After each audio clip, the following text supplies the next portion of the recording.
వెతలు తీరును, కృపలు దొరుకును, సాటి లేనిది యేసుని నామం. యేసు నామమే మధురం, మదిలో తలచిన ధన్యం. యేసు నామమే మధురం. నందు ప్రియ దేవుని బిడ్డలారా, నేటి వాక్య ధ్యానము కొరకు సహకారం ఇచ్చిన కుటుంబం పెద్దపాడు గ్రామం నుండి ఒక విశ్వాసి గారి కుటుంబం సహకారం ఇచ్చారు. దేవుడి కుటుంబాన్ని దీవించును గాక. ప్రార్థన. మమ్మలను మిక్కిలిగా ప్రేమిస్తున్న మా ప్రియ తండ్రి, మీకు వందనాలు, స్తోత్రాలు. నేటి వాక్య ధ్యానము ద్వారా మాతో మాట్లాడమని ప్రార్థన చేస్తున్నాము. మీ బిడ్డలముగా మీ సన్నిధిలో వేడుతున్నాము. మీరు జవాబు ఇవ్వాలని కోరుతున్నాము. మీరు మాట్లాడగా ప్రజలకు క్షేమం కలుగుతుంది. అట్టి కృపను ప్రసాదించమని ప్రార్థిస్తున్నాము. నేడు ఎపిసోడ్ సహకారం ఇచ్చిన మీ బిడ్డలు, పెదపాడు గ్రామస్తులు, ఒక విశ్వాసి గారి కుటుంబం దీవించబడుటకు సహాయమని ప్రార్థిస్తున్నాము. మేలు చేయండి ప్రభు, మహిమ పొందండి. యేసు నామమున వేడుచున్నాము తండ్రి, ఆమెన్. ప్రభువునందు ప్రియ దేవుని బిడ్డలారా, అపోస్తలుల కార్యముల గ్రంథము 14వ అధ్యాయము మీ ఎదుట ఉంచుకొనండి. ఈకొనియలో జరిగినదేమనగా, వారు కూడుకొని యూదుల సమాజ మందిరములో ప్రవేశించి తేటగా బోధించినందున అనేకులు యూదులను గ్రీసు దేశస్థులను విశ్వసించిరి. ఇది చూడండి ఒకసారి. యూదులు గ్రీసు దేశస్థులు కూడా విశ్వాసముంచిరి. ఇక్కడ ఈకొనియాలో జరిగినది అని రాస్తున్నాడు. వారు కూడుకొని యూదుల సమాజంలో ప్రవేశించి తేటగా బోధించినందున. Now at Iconium they entered together into the Jewish synagogue and spoke in such a way that a great number of both Jews and Greeks believed. And spoke in such a way that a great number, in such a way, తేటగా బోధించినందున, తెలుగులో రాస్తున్నాడు, తేటగా బోధించిన కారణాన విశ్వసించారు. ఇప్పుడు చెప్పాల, మన బోధ యందు తేటగా విశేషమున్నదా? తేటగా బోధిస్తున్నామా? అర్థమయ్యేటట్లు బోధిస్తున్నామా? సిద్ధాంతాన్ని గ్రహించేటట్లు బోధిస్తున్నామా? ఇది మనం ఆలోచించాల. బోధ రెండు ప్రత్యేక రకాలు. ఒకటి ప్రీచింగ్, రెండవది teaching. Preach the gospel, teach the doctrine. ఇది ప్రభువు మనకు ఆదేశించింది. కనుక సువార్త ప్రకటించాలా, సిద్ధాంతాన్ని నేర్పించాల. కనుక ఈకొనియలో ఏం చేశారట? తేటగా బోధించారు, క్లారిటీతో బోధించారు సబ్జెక్టుని. ఇవాళ సంఘాల్లో సబ్జెక్ట్ క్లారిటీ ఉంటుందా? చాలా మనకు డాక్ట్రిన్స్ ఉన్నాయి. సొటేరియాలజీ, డిఫరెంట్ డాక్ట్రిన్స్, క్రిస్టాలజీ, హెమర్షియాలజీ. కనుక ఈ డాక్ట్రిన్స్ అర్థమయ్యేట్టుగా చెబుతున్నామా మనం? పాపాన్ని గురించిన శాస్త్రం, ఏంజలియాలజీ, దేవదూతల గురించిన శాస్త్రం. కనుక ఈ శాస్త్రాలు బైబిల్ ఆధారంగా డాక్ట్రిన్స్ తేటగా, పర్ఫెక్ట్గా, అర్థమయ్యేట్టుగా బోధిస్తున్నామా? ఇవాళ చాలామంది వాక్యాన్ని బోధిస్తున్నారు. వాటిల్లో ఏ సమయానికి, ఏ ప్రాంతానికి, ఏ వ్యక్తులకు ఈ వాక్యం అప్లై అవుతుంది అనేది కూడా చూడకుండా బోధించేస్తున్నారు. ఓల్డ్ టెస్టిమెంట్ స్క్రిప్చర్ని న్యూ టెస్టిమెంట్ ప్రిన్సిపల్కి కొరిలేట్ చేసేసి అర్ధరహితంగా బోధించే బోధలు చాలా ఉన్నాయి. టీవీల్లో కూడా అవి చాలా విస్తృత ప్రచారంలో ఉన్నాయి. తెలియని ప్రజలు అదే వాక్యం అనుకుంటున్నారు. కనుక ఈ బోధ తేటగా ఉండాలి. Your teaching must be very clear and meaningful and spiritual. అది లేకపోతే ప్రజలు రక్షింపబడరు. అయితే అవిధేయులైన యూదులు అన్యజనులను పురికొలిపారు. వారి మనసుల్లో వారి సహోదరుల మీద పగబుట్టిస్తూ వచ్చారు. పగబుట్టించారట. పరిశుద్ధాత్మ కార్యము పగ తొలగిస్తుంది. అపవాది కార్యము పగ లేవనెత్తుతుంది. ఇప్పుడు చెప్పండి, వీరు పగ పుట్టించారు. యూదులు అన్యజనులను పురికొల్పి వారి మనసులలో సహోదరుల మీద పగ పుట్టించారు. How dangerous thing it is. సహోదరుల మీద పగ పుట్టించారట. ఎంత దారుణం ఇది. కాబట్టి వారు ప్రభువును ఆనుకున్న ధైర్యముగా మాట్లాడుచు అక్కడ బహుకాలం గడిపారు. ప్రభు వారి చేత సూచక్రియలు, అద్భుతాలు చేయించి తన కృపావాక్యానికి సాక్ష్యం ఇప్పించాడు. ఇవాళ నేను మా బిషప్స్ గ్రూపులో ఒక పెద్ద సేవకులు ఒక వాట్సాప్ మెసేజ్ పంపాడు. దానిలో హీ రిజెక్టెడ్ సమ్ పాలిటీషియన్స్ దాని మీద పంపించాడు. అప్పుడు నేను ఆ దైవజనునికి ఉత్తరం ఇచ్చాను, సంఘమును ఏ భౌతిక శక్తి ఆటంకపరచలేడు. దాని అథారిటీ వేరు, దాని పవరే వేరు. కనుక నేను ఆయనతో మాట్లాడుతున్నప్పుడు చెప్పాను ఆ బిషప్ గారితో, అయ్యా మన ప్రభువు శక్తిమంతుడు, మనం మన ప్రభువు చేతుల్లో మనల్ని ఉంచుకోగలిగితే ఆయన మనం ప్రొటెక్ట్ చేయడానికి అన్నాడు ఆటంకపడేవాడు కాడు. కనుక ఆయన యందు మనం విశ్వాసం ఉంచుదాము అని చెప్పాను. కొన్ని అద్భుతములు, ఆశ్చర్య కార్యములు దేవుడే జరిగించి ఆ మనుషుల మధ్య అది తన కార్యమని చెప్పుకోవడానికి ఒక అవకాశాన్ని దేవుడే కలిగిస్తున్నాడు. ప్రియమైన దేవుని బిడ్డలారా, దేవుని పిలుపు అద్భుతమైనది. దేవుడు తన ప్రజలను వాడుకొనుట ప్రారంభించినప్పుడు వారు గుర్తింపబడేటట్లు, వారు అంగీకరించబడేటట్లు వారి విషయమైనటువంటి శ్రద్ధ దేవుడే స్వీకరిస్తాడు. దీన్ని గ్రహించాలి. దీనిని మనము గ్రహించాలి. ఆ పట్టణపు జనసమూహాల్లో భేదాలు పుట్టాయి. కొందరు యూదుల పక్షంగా, కొందరు అపోస్తుల పక్షంగా వచ్చారు. ఏదైనా ఒక ఫైట్ జరుగుతుందంటే కొందరు అనుకూలంగా, కొందరు ప్రతికూలంగా విడిపోవటం సాధారణమే. ఇక్కడ కూడా అదే సంభవించింది. వారు ఆ సంగతి తెలుసుకున్నారు. యూదుల పట్టణంలో జనసమూహంలో భేదాలు పుట్టినప్పుడు యూదుల పక్షంగా కొందరు, అపోస్తుల పక్షంగా కొందరు ఉన్నప్పుడు, మరియు అన్యజనులను యూదులను తమ అధికారులతో కలిసి వారి మీద పడి వారిని అవమానపరిచి రాళ్ళు రువ్వి చంపబలినని ఉండిరి. వారు ఆ సంగతి తెలుసుకుని లుకేయోనియాలోని పట్టణములకు, లుస్త్రకు, దెర్బేకును చుట్టుపట్ల ఉన్న ప్రదేశంలో ఎదుగురు పారిపోయి అక్కడ సువార్త ప్రకటన చేస్తున్నారు. They are running away and they are preaching the gospel. వాళ్ళు పారిపోతున్నారు, కానీ సువార్త మారటం లేదు.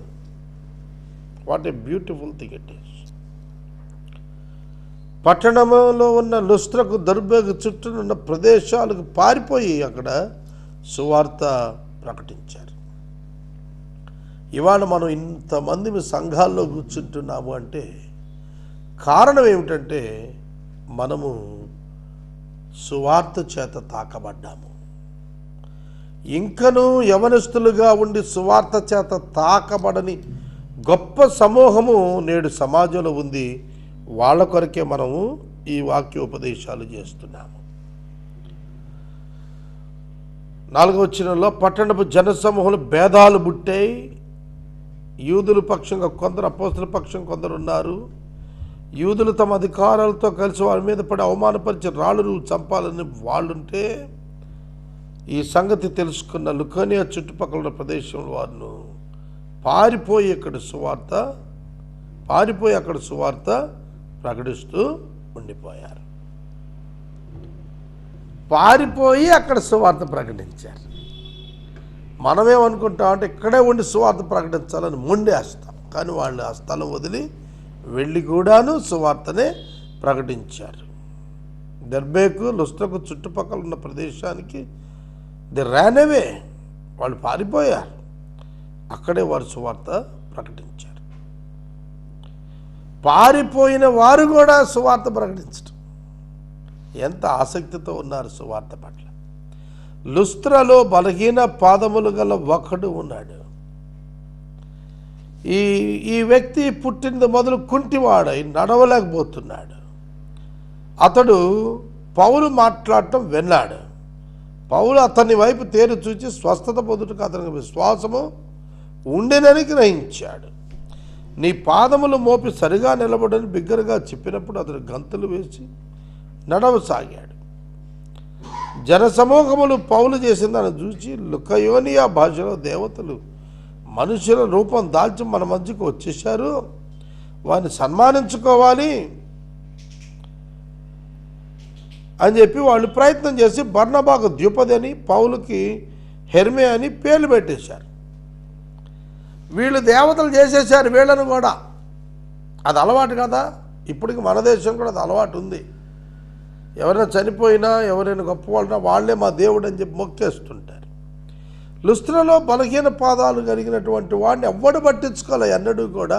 కానీ యేసుక్రీస్తు ప్రభువునందు విశ్వాసం ఉంచేటట్లుగా ఆ యొక్క వ్యక్తికి దేవుడు అవకాశాన్ని కలిగించాడు. ద్యుపదికి హెర్మే అనే పేరు బర్నబాకు పెట్టి ముఖ్య ప్రసంగి అయిన పౌలును వారు హెర్మే అని పిలిచారు.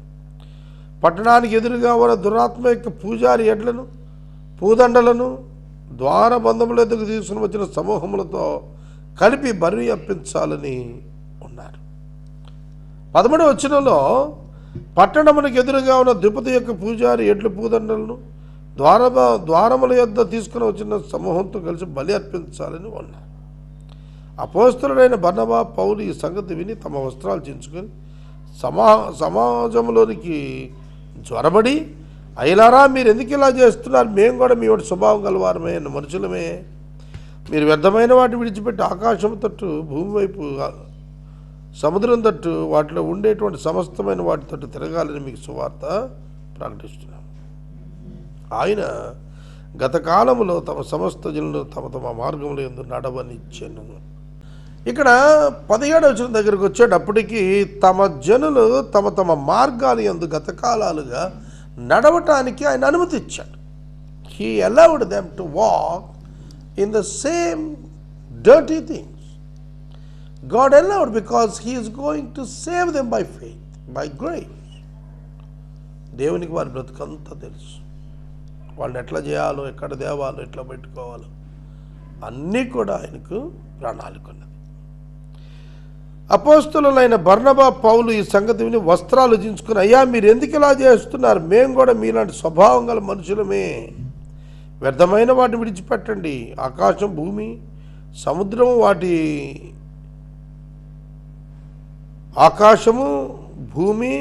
సముద్రము, వాటిలో ఉండు సమస్తము సృష్టించిన జీవము గల దేవుని వైపు తిరగాలి మీకు సువార్త ప్రకటిస్తున్నాము. దేవుని వైపు తిరగాల, దేవుని వైపు తిరగాల. దేవుని వైపు తిరగాలి అని అంటే మనం ఏం చేయాల? దేవుని వైపు తిరగాలి అని అంటే అపోస్తలుడు పౌలు, శీల తమ వస్త్రాలు చించుకొని చొరబడి ఏ విధంగా అయితే వారి వైపు తిరిగి మాట్లాడుతున్నారో వారు కూడా వీరి వైపు అదే విధంగా ఆలోచించడం ప్రారంభించాలి. కనుక బోధకుడు, సభికుడు ఇద్దరు ఒకే యాటిట్యూడ్తో ఉన్నప్పుడు దేవుడు గొప్ప కార్యం చేస్తాడు. ఆయన గత కాలములలో సమస్త జనులను తమ తమ మార్గములందు నడవనిచ్చాడు. అయినా ఆయన ఆకాశం నుండి మీకు వర్షం, ఫలవంతమైన ఋతువులు దయచేస్తూ ఆహారం అనుగ్రహిస్తూ ఉల్లాసంతో మీ హృదయాలు నింపుచు మేలుల చేత మిమ్మల్ని తృప్తిపరుస్తూ సాక్ష్యం లేకుండా చేయలేదని బిగ్గరగా చెప్పినప్పుడు వారు ఇలాగ చెప్పి తమ బలి అర్పించగా జనసమూహములను ఆపుట బహుప్రయాసము ఆయన. బలి అర్పించకుండా జనసమూహాలను ఆపటం కష్టమైపోయి. జనసమూహాలు బలి అర్పించటం వచ్చారు, వాళ్ళని ఆపటం కష్టమైంది. అంత్యొకయలో నుండి యుకయాను నుండి యూదులు వచ్చి జనసమూహంతో పక్షంగా చేసుకుని పౌలు మీద రాళ్ళు రుబి అతడు చనిపోయిందనుకుని పట్టణం వెలుపలికి అతన్ని ఈడ్చివేసింది. అయితే శిష్యులు అతని చుట్టూ నిలిచి ఉండగా అతడు లేచి పట్టణంలో ప్రవేశించి మరునాడు బర్నబాతో కూడా దెర్బేకు బయలుదేరి వెళ్ళాను. ఆ పట్టణంలో సువార్త ప్రకటించి అనేకులను శిష్యులుగా చేసిన తరువాత లుస్త్రకును, ఇకొనీకును, అంత్యొకయను తిరిగి వచ్చి యెరూషలేము శిష్యుల మనసులను దృఢపరిచి విశ్వాసమునందు నిలకడగా ఉండవలనని అనేక శ్రమలను అనుభవించు దినమున్న దేవుని రాజ్యంలో మనం ప్రవేశింపాలని వారిని హెచ్చరికగా చేశాడు. మరియు ప్రతి సంఘములో వారికి పెద్దలు నేర్పరిచి ప్రార్థన, ఉపవాసము చేయించి వారి నమ్మిన ప్రభువునకు వారిని అప్పగించాడు. ఇక్కడ వ్రాయబడిన ప్రతి మాట మనం చదువుతున్నప్పుడు ఒక్కొక్క మాటలో ఒక్కొక్క దివ్యమైనటువంటి సందేశం ఇక్కడ మనకు కనిపిస్తుంది. ఉపవాసం ఉండి ప్రార్థన చేశారండి. పెద్దలను నిర్మించడానికి, సంఘ పెద్దలను నిర్మించడానికి ఉపవాసం ఉండి ప్రార్థన చేశారు. ఆ ప్రార్థనలో వాళ్ళ యొక్క పర్ఫెక్ట్నెస్ అర్థమయ్యేటట్లుగా వారికి శ్రద్ధ తీసుకోబడింది. తర్వాత పిసిదియా దేశం అందంతటా సంచరించి పంపిరియకు వచ్చిన అచ్చట పెర్గేలో వాక్యం బోధించి అత్తాలియాకు దిగి వెళ్ళిరి. అక్కడి నుండి ఓడ ఎక్కి మేము నెరవేర్చిన పని స్థలము దేవుని కృపకు అప్పగించబడిన మొదట బయలుదేరి అంత్యొక యుద్ధకు తిరిగి వచ్చిరి. వారు వచ్చి సంఘ కార్యములన్నీ అన్యజనులను విశ్వసించుటకు ఆయన ద్వారము తెరిచిన సంగతియు వివరించి మొదట వారి శిష్యుల యొద్ద చాలా కాలం గడిపారు. ఈ పిసిదియా దేశంలో సంచరించుటకు పంపూలినియా అండు వచ్చినటువంటి వారు ఫెర్గేలో వాక్యం బోధించి అతాలియా వరకు దిగి వెళ్ళారు. కనుక ఈ ఇన్సిడెంట్స్ అంతా కూడా మనం చూస్తున్నప్పుడు these all are framing the evangelism and its extension. సువార్థీకరణ, దాని యొక్క విస్తరణ మీద ఆనాటి పెద్దలు మొదలుకొని వారి యొక్క పనిని, కృషిని నిలిపారు. పిమ్మట వారు శిష్యుల యొద్ద బహుకాలం గడిపారు. శిష్యుల దగ్గర చాలా కాలం గడిపారు.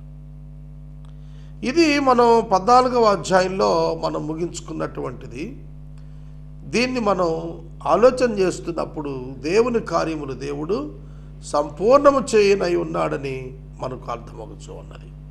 ఇక 15వ అధ్యాయానికి వచ్చేటప్పటికి యోదయ నుండి వచ్చిన కొందరు మోషే నియమించిన ఆచారాలను గురించి, సున్నతిని గురించి మాట్లాడుతూ ఆ ఆచారాలు పాటించకపోతే, ధర్మశాస్త్రం పాటించకపోతే, సున్నతి పాటించకపోతే రక్షణ లేదని చెప్పి బోధించారు. పౌలుకు, బర్నబాకు వారితో విశేష వాదం, తర్కం కలిగినప్పుడు ఈ విషయమై పౌలు, బర్నబా తమలో మరికొందరు యెరూషలేమునకు అపోస్తలుల యొద్దకు పెద్దల యొద్దకు వెళ్ళాలని సహోదరులు నిర్ణయించారు. కాబట్టి వారు సంఘం వల్ల సాగనంపబడి ఫెనీకే, సమరయ దేశాల ద్వారా వెళ్ళొచ్చు అన్యజనులు దేవుని వైపు తిరిగిన సంగతి తెలియపరిచి సహోదరులందరికీ మహా సంతోషం కలుగజేశారు. వారు యెరూషలేముకు రాగా సంఘపు వారు అపోస్తలులను పిలిపించి చేర్చుకున్నారు. దేవుడు తమకు తోడయుండి చేసినవన్నీ వారు వివరించి చెప్పారు. పరిశీలితగలో విశ్వాసులైన వారు కొందరు లేచి అన్యజనుల 30 అన్యజనులకు సున్నతి చేయించవాలని మోషే ధర్మశాస్త్రం గైకొండని వారికి ఆజ్ఞాపింపవలను అని చెప్పి. ఓల్డ్ టెస్టిమెంట్ కంటిన్యూటీలో ఫస్ట్ సెంచరీ వస్తుంది కాబట్టి వారి కన్ఫ్యూజన్ ఏంటంటే మేము మోషే ధర్మశాస్త్రం అనుసరించాలా వద్దా. ఇట్స్ ఎ మేజర్ ప్రాబ్లం ఆ రోజున. ఎందుకంటే ప్రజలు దేవుని యొక్క ధర్మశాస్త్రాన్ని విలువిచ్చారు. యేసుక్రీస్తు ప్రభు మరణం పునరుద్ధానాల తరువాత ఆ ధర్మశాస్త్రం యొక్క నిడివి ఏమిటి, దాని యొక్క శక్తి ఏమిటి, దాని యొక్క బలం ఏమిటి, అలాగే మనం ఏ విధంగా మన యొక్క భక్తిని కొనసాగించాలి అనేది చాలా సందేశాత్మకంగా మనం తెలుసుకుంటాము. దేవుడు వారికి తోడై ఉండి వారి ద్వారా జరిగించిన కార్యాలన్నీ కూడా తెలియజేశారు. అప్పుడు అపోస్తులు పెద్దలు ఈ సంగతి గురించి ఆలోచించడం కూడుకొని వచ్చారు. బహు తర్కం జరిగింది. పేతురు లేచి ఇట్లా అన్నాడు, సహోదరులారా, ఆరంభమందు అన్యజనులు నా నోట వాక్యం స్వార్థ విని విశ్వసించేలాగా మీలో నన్ను దేవుడు ఏర్పరచుకుని మీకు తెలియను. మరియు హృదయములను నెరిగిన దేవుడు మనకు అనుగ్రహించినట్టుగానే మరి వారికి నీ పరిశుద్ధాత్మను అనుగ్రహించి వారిని గురించి కూడా సాక్ష్యం ఇచ్చాను. 12 అపోస్తులు పెద్దలు వీళ్ళ సంగతి ఆలోచించి తర్కం చేసి పేతుర్ని వేర్చి వారు తిట్టాడు, సహోదరులారా, అన్యజనులను ఆరంభమందే నా నోట సువార్త ప్రకటించి విశ్వసించలాగా చేశాడు నేను ఏర్పరచుకొని మీకు తెలియను. మరియు హృదయంలో ఎరిగిన దేవుడు మనకు అనుగ్రహించినట్టుగానే వారికి నీ పరిశుద్ధాత్మకను అనుగ్రహించి వారి గురించి కూడా సాక్ష్యం ఇచ్చాను. వారి హృదయములను విశ్వాసం వల్ల పవిత్రపరిచి వారికి ఏ భేదం కలగలేదు, ఏ భేదమును కనపరచలేదు. కనుక మన పితరులైన మనమైనను మోయలేని కాడిని శిష్యుల మెడ మీద పెట్టి మీరెందుకు దేవుని శోధిస్తున్నారు, ప్రభువైన యేసు కృప చేత మనం రక్షణ పొందుదమని నమ్ముచున్నాము కదా అని అనగా, అలాగే వారు రక్షణ పొందుదురు అని. ఇక్కడ 15వ అధ్యాయంలోకి వచ్చేటప్పటికి మనం చూస్తున్నటువంటి కొన్ని అపోహలు ఇక్కడ మనకు కనిపిస్తాయి. అదేమిటంటే సున్నతి పొందితేనే కానీ రక్షణ పొందలేం. అది ఓల్డ్ టెస్టిమెంట్లో యూదులకు బాహ్య సంబంధమైన గుర్తుకి ఇచ్చాడు, రక్షణకు దానికి సంబంధం లేదు. యెరూషలేముకు వచ్చినప్పుడు వాళ్ళను చేర్చుకున్నారు.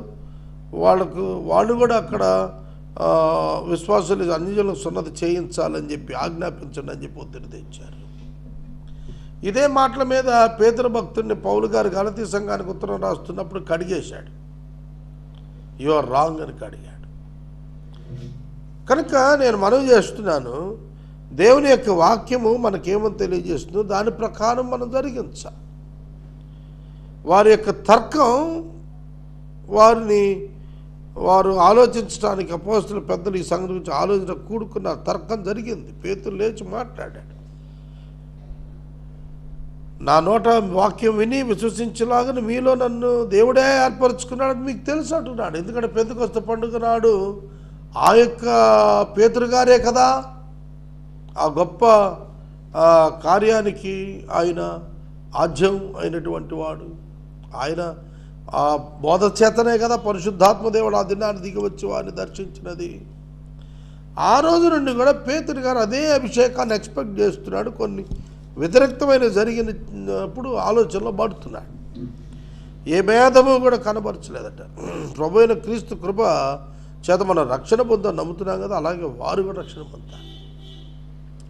ప్రతి వారు కూడా రక్షణ పొందేది దేని ద్వారా? ప్రభు అయిన యేసుక్రీస్తు యొక్క కృప ద్వారా, వాక్యమునందలి విశ్వాసము ద్వారా, దేవుడిచ్చిన శిలువ కార్యముల ద్వారా రక్షించబడతాం. ఇంకా other than that no option for any sinner to be saved.